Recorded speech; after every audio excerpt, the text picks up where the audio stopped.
Hey everyone, welcome to Plants and Politics. I have an update to share about one of Trump's Capitol insurrectionists. It's time for an episode of Where Are They Now? Matthew Bledsoe was arrested. Patrick Montgomery was in court. Jonathan Manapa will stay in federal custody. No, I don't take responsibility at all. So 50-year-old Verden Nalley of Georgia was seen on surveillance video entering and inside the Capitol with his friend, William Calhoun. Fortunately for the authorities, Nalley and his friend bragged about their crimes on social media. I know you guys are shocked. In one post written by Calhoun, he said, quote, "We physically took control of the Capitol building in a hand-to-hand hostile takeover." That's pretty explicit. And Calhoun outed Nalley as his accomplice. He wrote, quote, "My buddy Andy Nalley and I were in the first 200 to rush up the steps and inside after the vanguard had clashed hard with the police and made them retreat." Although I will say Nalley also boasted about his crimes and admitted that they planned the attack. So it wasn't like his friend is the only one that got him in trouble. On social media, on the site called MeWe.com, Nalley wrote, quote, "The Capitol takeover was planned. I was there. We took it with no weapons, and we will be back with guns in 2 weeks if that's not fixed."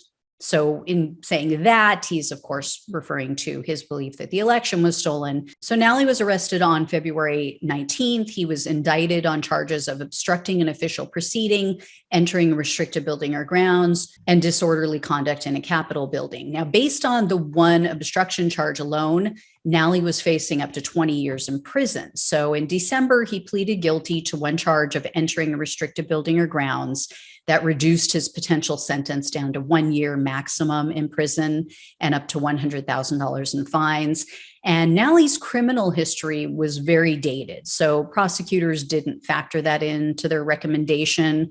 In 1990, he had 2 criminal convictions for marijuana possession and then also a criminal trespass charge. And after Nalley's arrest, he spent 3 days in jail. And the prosecutors were asking for the judge to impose a sentence of an additional 14 days, primarily due to his social media posts that he made after January 6 about returning to the Capitol with weapons.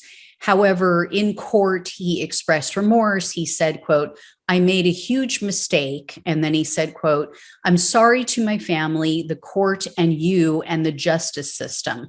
I made the mistake just trying to move on." So unfortunately, Nalley's case was handled by Trump appointee. You guys have heard me say this over and over. This is Judge Dabney Friedrich. Honestly, if she started giving these people restitution instead of ordering them to pay it, I wouldn't be surprised. So true to form, Friedrich declined to give Nalley any jail time. Instead, she sentenced him to 2 years of probation and 60 hours of community service. Nalley was also ordered to pay $500 in restitution. So, now we know, guys. Now we know that if our preferred candidate loses in the 2024 presidential election, we'll face virtually no consequences for threatening to show up at the United States Capitol with guns. And if we want to break into the building and terrorize the occupants, I guess it's totally cool. Right? I mean, at the worst, we're gonna get a sentence of like Netflix and chill at home for a few months. Now we know. Anyway, if I hear any more, I'll let you guys know. Thanks so much for watching and listening. Take care, and I'll talk with you soon.